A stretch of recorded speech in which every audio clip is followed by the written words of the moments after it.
Good afternoon, everybody. It's very loud.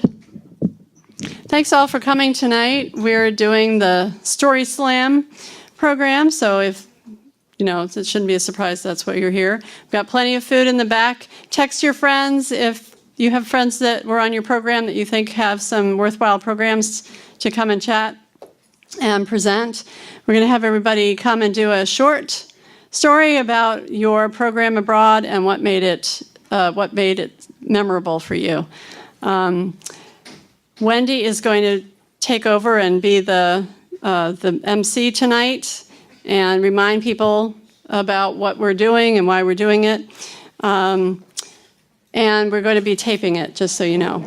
So we're just doing a couple minutes, and if you have more than one story, judging by the crowd tonight, we probably will ask you to do more than one story. So thanks all for coming tonight. I'm going to turn it over to Wendy.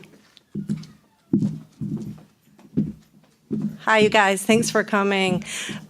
This is supposed to be fun. Please don't feel nervous, all right? We're glad you're here. Eat as much as you like. The one drink ticket, of course, is on us. If you'd like another drink, you can pay for that yourself, but we had to cut it off somewhere. We're so excited that you guys are back from studying abroad or studying off campus, as the case may be for you DC folks. Thanks for coming. We look forward to hearing your stories. A few guidelines. We'd like your story to be short, but complete. So, 3 minutes, 4 minutes, something like that. It shouldn't go on and on.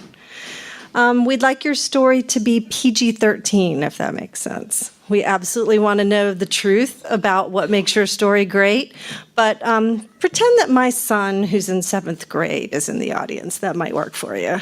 Then, just so you know, we are videotaping this, and we also have a reporter from what's the name of the publication?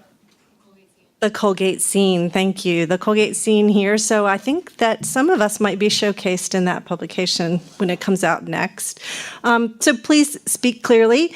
When you come up, say your name, your major, your hometown, and then tell us the name of the program you were on and the professor or the program provider that took you there. And then we can't wait to hear your story. Thanks so much for coming. And I'm going to start calling names. And I know that David Zavalis is not shy, so he's going to start off. Yes.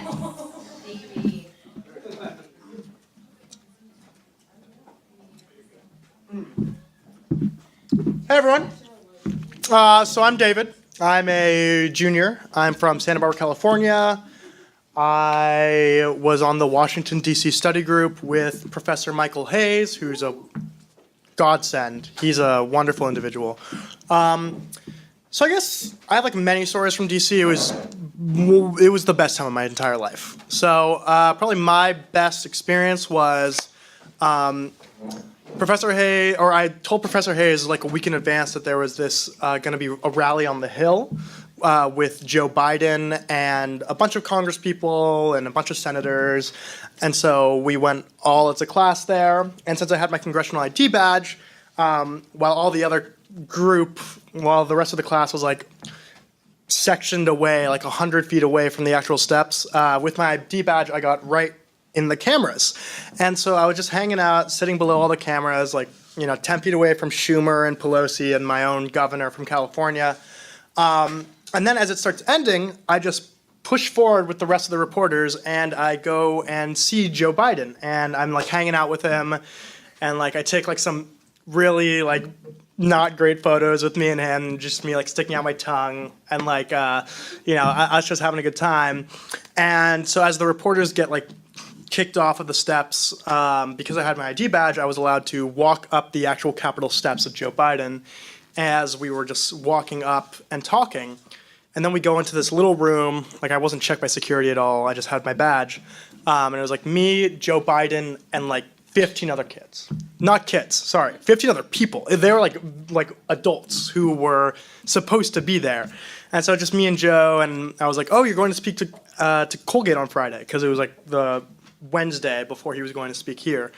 And he was yeah, and then he asked if I went to a bar, and I was no, I'm not 21. But it was just really such a surreal experience, and it was like probably one of the best moments of my life because I got to meet him. I shook his hand. We talked, for like 2 minutes even, which was awesome. But it was sick.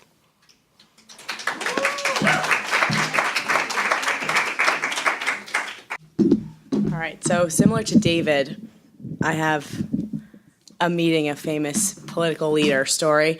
My internship in Washington, D.C. Oh, sorry, need to start with my name. Farentino. I'm a junior. I'm from Southampton, New York. Was on the Washington, D.C. study group led by Professor Michael Hayes. Anyway, so my internship was working at the Office of Management and Budget in the Office of Federal Financial Management. And similarly, as David had his ID badge, I got him everywhere. I had an ID badge that basically got me everywhere too, which is really cool. OMB is located on the White House complex. So I don't know if anyone watches Veep, but the show Veep is set in the Eisenhower Executive Office Building, which is the building next to where I worked. And I had access to that building at all times. So I would that's like the legit building. Like that's where the vice president's offices are. That's where POTUS has a president. POTUS has a office there. The Office of the First Lady is there. The Secretary of State office, National Economic Council, whatever. So I would go there as often as I could, and I would eat lunch in that cafeteria because you never know who you're gonna see. And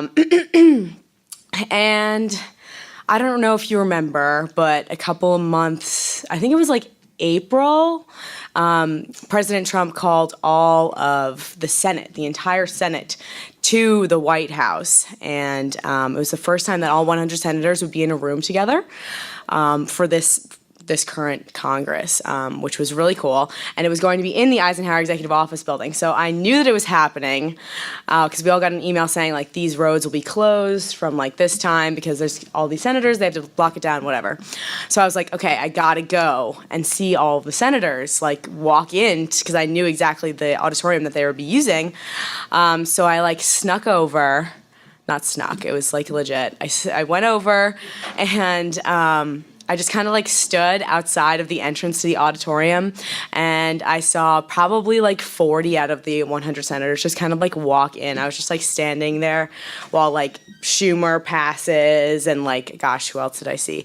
Marco Rubio, Susan Price. I don't even remember. They were just all there. It was kind of a blur. It was so cool. So the senators finished walking in or whatever, and I'm now I'm wandering around okay. I'm sure the president and the secretary of state are going to be here. How do I find out, how to run into them? So I went, and I was just wandering around the halls, and all of a sudden, this short, gray-haired man with 4 aides scurrying around him comes walking past me in the hallway, and it was Secretary of State Rex Tillerson, which was so cool. And so then I went around another hallway because the hallways connect to try and head him off so I could see him again and shake his hand. But I didn't end up seeing him again. I went to another hallway, which is next to the other entrance of the auditorium, and there were 6 Secret Service agents outside. And it's also right next to the exit, the West Wing exit that's closest to the West Wing. And all these Secret Service agents were there, and I was I nudged one of them and was can I not leave? Pretending I was trying to leave the building. And he was just stay there. Just stand here in the hallway for a second. Wait, I promise. And I was okay. So I just stood in the hallway and I waited. And then maybe a minute or so later walks President Trump and Vice President Pence. And regardless of how you feel about those people in the White House right now, it was an unreal experience to literally be this close to the president and the vice president and all of their aides or whatever. And so basically I told the Secret Service agent, you're my favorite person ever. Thank you so much. And then I ran out walking on cloud 9. It was really awesome.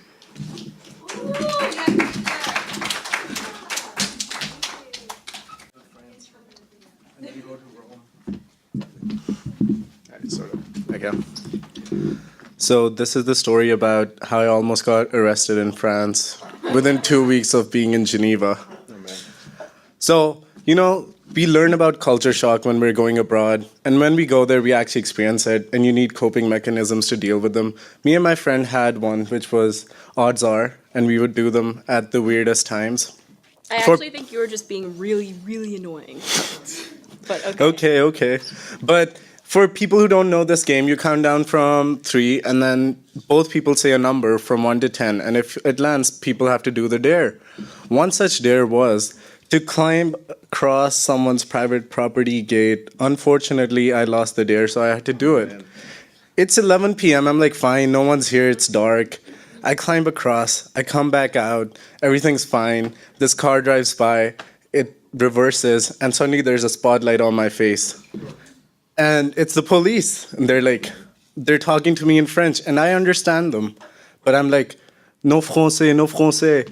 And they're just like really, really pissed off. They're like, no, and then they leave me. And I was like, did that just happen? I think you forgot part of that story. What was that?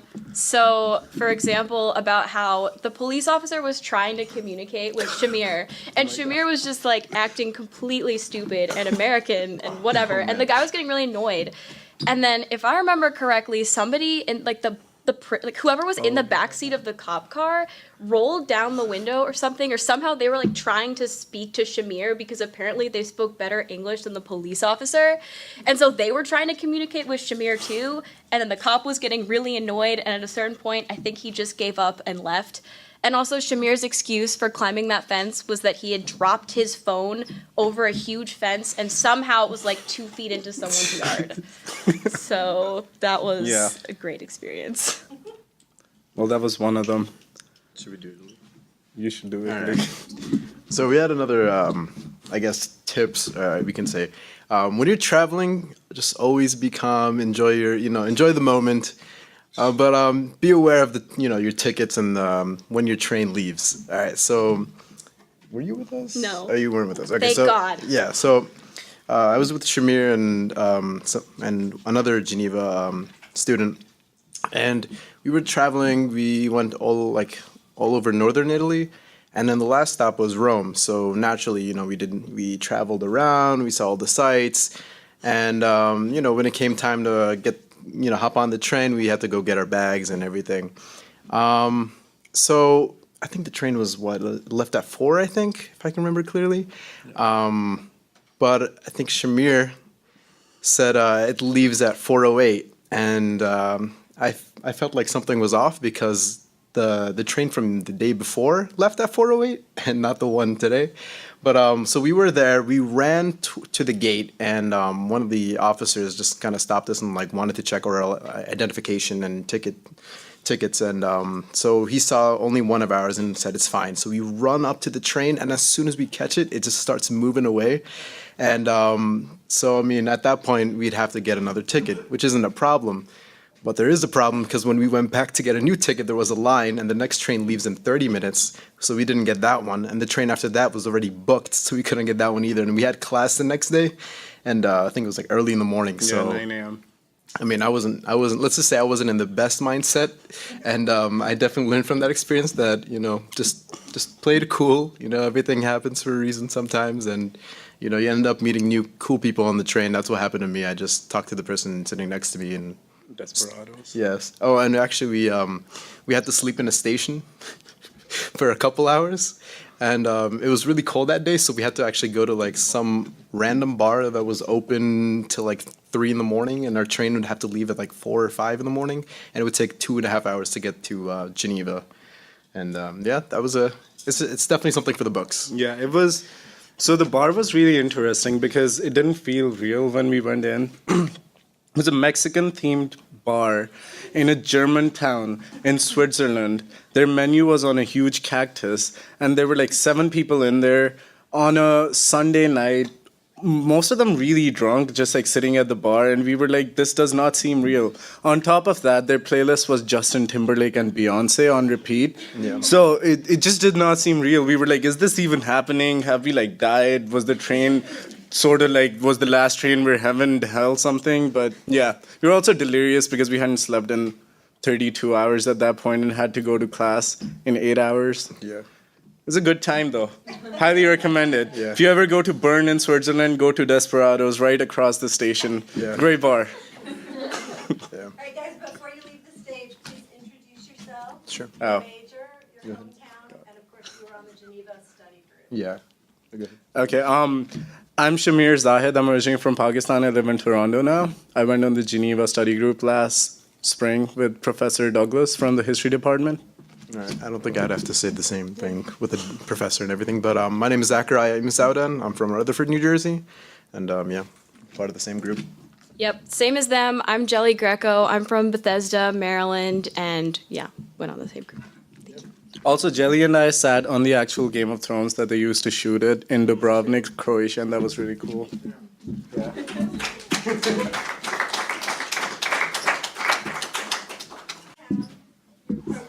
Okay. Okay. Oh, wow. Okay. My name's Andrew DeFrank. I'm a senior from Washington, D.C. I went to Argentina on SIT's Human Rights and Social Movements program in the spring. I was there from the end of February to mid-June, and we did a lot of traveling in Buenos Aires. Outside of Buenos Aires. We were stationed in Buenos Aires. We did a lot of traveling within Argentina to different parts of the country. But then the final month, which I think is consistent across SIT programs in some fashion, that there's a independent study component where basically we stopped having classes with about a month left in the program, and we had to plan and write a 30 to 40 page research paper in Spanish about a topic relating to human rights and social movements. I had 3 semesters of Spanish experience in my life at that point, all at Colgate. I took French before that. So I chose this program in part because I knew that I'd be sort of thrust into this really uncomfortable academic environment where I would sort of be forced to learn a lot of Spanish quickly, or at least just like fake it until I finished the paper, which was a really great experience. So I thought I'd just like share one day where basically what happened was we had a tutor who was, our advisor academically, and we had to sort of spend about 2 weeks doing field work and info gathering for what we were going to write about. And people did different things. Some people, their field work was much more kind of like, traditional field work. I was writing about the role of political communication in the 2015 presidential election in Argentina, and specifically the way that the winning party, Propuesta Republicana, used social media and also traditional forms of media, like television ads and just traditional forms of political communication through newspapers and the media, to sort of position itself as like an agent of change, even though their policies were more conservative than their opponents. So my fieldwork really was a lot of it was kind of on my own. I would basically just be analyzing television ads, newspaper articles from the election, but part of it, a smaller part of it, was to go and interview young members of the party who were engaged in like the midterm elections in 2017, local politics, organizing forums and things like that. So I basically just like went to a meeting at the beginning of the ISP period, and I stuck around until afterwards and clumsily asked in Spanish if I could find time to talk to one of the guys who led this meeting, which was sort of just like an informal town hall type thing between residents of Buenos Aires in this one neighborhood and the party. And he was very gracious, and I sort of had one meeting, and then I was having a lot of trouble sort of over the next week setting up additional meetings. I really wanted to get at least 3 interviews done, and I had one that went pretty well, but I was having a lot of trouble getting those second and third ones figured out. And it was coming close to the time when I was going to have to really start writing, and I needed more things to write about. So I really sort of pushed through. This was all through Twitter, by the way. I found these people, I found their Twitter DMs because like my WhatsApp wasn't working with what the numbers they were giving me. It was really confusing. And I basically just like hounded this one guy who I think he was the deputy president of like the youth wing of the party in Buenos Aires, which was like a pretty big deal. And that sort of meant that these guys were mostly very well off Buenos Aires residents. And they typically came from like, sort of well-off families, and they were involved in this political party in many ways kind of from like a position of privilege, and like a conservative place in Argentine politics, which is interesting, and sort of made it sort of an interesting process to try to like engage with them on Twitter, because they sort of had very, inflated views of themselves, which also worked in my advantage because they like wanted to speak English with me to prove that they could, whereas most Argentines had no interest in speaking English, or in sort of like engaging with me as an American. But eventually, basically, I was sitting around, I was just like writing sort of like other parts of the paper in a cafe one day, and this guy, Lucas Portela, sent me a Twitter message being like, hey, can you be at, this like huge square in like 45 minutes? And I was like, yeah, sure. Like this is why I'm doing this. So I got on the subway, and I, got down there. It was like a 35, 40-minute train ride. So I was like right on time. He told me not to be late. And I met him at this back gate. And basically what was going on that day was the city government, which is controlled by the same party that won that election in 2015 that I was analyzing, had organized a massive jobs expo fair kind of thing. And I sort of like had heard about this just because it was a big thing in the city going on that weekend. But I didn't sort of expect to like engage with it at all. And I sort of had to walk through crowds of like thousands of young Buenos Aires residents who were like sort of, waiting in lines and things like that for this big job fair. But I sort of met him on a side entrance, and he was very sort of businesslike about the whole thing. And I had no idea what we were going to do, if we were going to like sit down and have an interview, or if he was going to like just sort of like chat with me for 5 minutes and tell me to go. But he basically gave me like a ton of invaluable resources that like I wouldn't have had if I wasn't sort of just there in that moment. He basically toured me around the backstage of this expo, and I got to meet and sort of like semi-informally interview the deputy mayor of Buenos Aires and like I think the minister of transportation, who was also there. And then he also spent about an hour with me outside afterwards, talking with me about all the questions I had for him. And I sort of got this really behind the scenes look at how this event was like put on and prepared, which really related to my project, which was about sort of how the party sort of engaged with like how they sort of put on a show and not put on a show, but I mean how any political party or government wants to put its best foot forward. I really got to see the kind of intersections between how that worked on the government level versus a campaign level, which was like a part of my paper that I didn't expect to write, but because of this sort of unexpected, really exciting experience, I was able to do that. So yeah.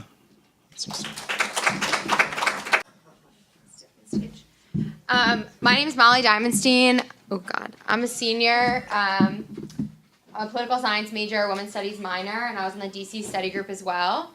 And I know it's probably annoying that we're all telling similar stories about meeting famous people, but that's just like what happens, I guess, when you're in your own country. So I worked at the Supreme Court, which was really awesome, and I worked in the clerk's office, which handles all of the filing and basically everything that's not legal in the court. So I worked with a lot of the petitioners and the attorneys and like helping them figure out our process. We're the only really major court in the country that doesn't use electronic filing. So just a lot of papers, and like a lot of like there'd be misplaced things, and like you think it'd be really organized by now, but it actually like things would kind of go haywire. So my boss at the very end of my experience kind of said to me, Molly, we're so thankful. What can we do for you? And I thought that he was just kind of being nice. And I was like, of course I want to play basketball in the Supreme Court basketball court, because they have a basketball court above the courtroom. Yeah, highest court in the land. So I said I want to do that on the last day with all of the people in my office. And then I was like, but of course, if I could do anything in the world, I've always looked up to Ruth Bader Ginsburg as the first Jewish woman ever on the court. I would, of course, love to really meet her. My boss is like, yeah, like basketball, no problem. And he kind of went on his way, and I completely forgot about the conversation. So I was on Tuesday, it was a court day, and on Friday he came back into the office and said, Molly, 4 p.m. meeting on Friday. I was like, about what? Like 4 p.m., where, what do you mean, what kind of meeting? He's like, go up to Justice Ginsburg's chambers, 4 p.m. on Friday. So I was, of course, so shocked and wasn't really prepared for anything like that. But the next week, I went up to her chambers. She had just arrived at 4 on a Friday. Very, very chill, I guess, for her. It's nice to be 84. And she was sitting in her office, and her secretaries came out and said, you can go in now. And so before they did that, she had just come in. So they were kind of briefing her on what happened during the day. So I really got a chance to look around her office, which I was in there almost every single day, but I was always so scared, so I would walk in, drop something off, walk out. Like, I never really looked. And it was just the classic Jewish grandmother's office. I mean, floor to ceiling, like pictures, and she had bobbleheads of every justice on her fireplace. I mean, she was like so typical. It was the cutest thing. I mean, she has a picture of her hugging President Obama, which is really nice, of her in the White House Rose Garden with President Clinton, and just floor to ceiling everything. She's a lot of her own like I dissent stuff, so clearly she really likes that. So I go into her office and she's sitting. She's probably like this short, and her neck is like kind of like peeked out because she's like elderly, and she's so cute and little, and she was sitting behind her desk with massive stacks of books and papers, and she was smaller than the stacks, and she came out and asked me to sit down with her, and so we spent about 30 minutes, just the two of us, talking about like I want to be a lawyer, so talking about wanting to be a lawyer and the struggles of women in law and what she faced and what the new problems are now. We talked about being Jewish and like how that has affected her life. She told me to take a gap year, which when I told my parents that she said I had to because I always wanted to and they said no, they were like, well, I guess we're taking a gap year now. That was really helpful. But she was just so moving and so positive, and she like had all of this like great wisdom and just said that like we all as young people just need to keep fighting the good fight, and that's what she's dedicated her life to. And yeah, she also, I said I went to Colgate, and she completely she jokingly bashed us because she went to Cornell. So she was like, oh, I know Colgate, like that's small school in upstate New York. I was like, yeah, we play you. And she's like, yeah, I'm sure we win. I was like, you're right, you do. So the rivalry was definitely alive and well then. But then on our way out, she showed me some Jewish artwork that she had in her office. She has there's a Jewish phrase, tzedek, tzedek, tirdof, which means justice, justice shall pursue. So she has that in different places, and she shook my hand and said it was nice to meet me, and I went on my way. But it was the best day ever. Say your name, your hometown, your major, and then the name of your partner and you love it. Okay. My name is Julia Fikens. I'm a senior. My major is environmental geography, and I went to the University of St. Andrews with the philosophy department. And so my story is not meeting somebody famous. It is overcoming a situation in which I was traveling. I was traveling with Miss Alex, or going to meet her in Santorini, Greece. And we've been planning this trip for 2 months? Yeah, months. And so I had just finished my final paper, my final exam was over 4.5 hours long. So I walked out of that, I was like, I'm ready to not do any more work. And so I had to take 2 flights from 2 different airports in London, going into Stansted and then Heathrow. And it was only supposed to be a half an hour max drive, and then I had 3 hours to prepare for my flight. So I was like, okay, it's a little cutting it close, but I've got this. And then all of a sudden we stop. And I'm like, okay, 15 minutes go by, 20 minutes go by, 30 minutes go by, and I'm like, I'm not gonna make this flight. We haven't moved an inch. And so I message Alex, I'm like, Alex, I'm not gonna make this flight. She goes, Julia, you're 4 hours in advance. Turns out that there was a major car crash on the road, and I was stuck in traffic for over 4 hours. So I completely missed my flight. I almost missed the closing of the airport. My flight was at 8 o'clock. I didn't get into the airport until 9:30. Meanwhile, my phone was obviously broken, because whenever is your phone working in a situation like that? So I'm desperately calling British Airlines, please, for the love of God, just get me on a flight anywhere. I don't want to live the rest of my life in Heathrow. Please, please. And they're all like, no, I'm sorry, the next flight out to anywhere Greece is in 3 days. And I was like, oh no. So I finally get there. My phone's completely broken. I'm completely devastated because I've missed the flight to Santorini already, because we were supposed to get there at 1 o'clock in the morning and then take the trip over. So I walk in the airport completely disheveled, and I just walk over to British Airlines, tears going down my face. I'm like, please get me, I want to go home. And they're like, where are you supposed to go? I'm like, Greece. And they just quietly hand me a ticket. They're like, your flight is at 6 o'clock tomorrow morning. Enjoy the night. I was like, are you kidding me? 3 hours of calling your president, being told that there's no flights, and yet you had a freaking golden ticket, and nobody thought to tell me. So eventually I got to Athens, and then I got there during archaeology day. So while she was having the time of her life in Santorini, seeing views that I haven't seen, but that's fine. Not bitter about it at all. I ended up being able to go everywhere for free. And so I saw a whole bunch of exhibits. I met a whole bunch of really cool people, actually spoke to a professor. And yeah, that's my story.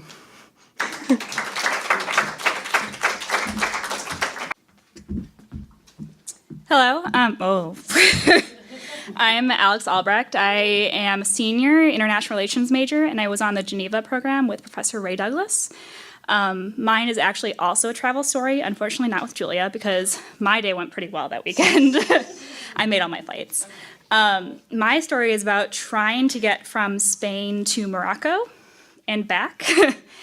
And flights were way too expensive, so it was me and Skylar over here trying to figure out how we're going to get from Spain to Morocco, and there's some ferries you can take, but there's ferries go from city to different city, and you have to get to those cities, and there's a lot of complicated things that we were just kind of like, we'll just figure this out. We'll get to the city we need to, find a bus, jump on it, get to the next city, jump on the ferry, it'll be fine. Everything will be fine.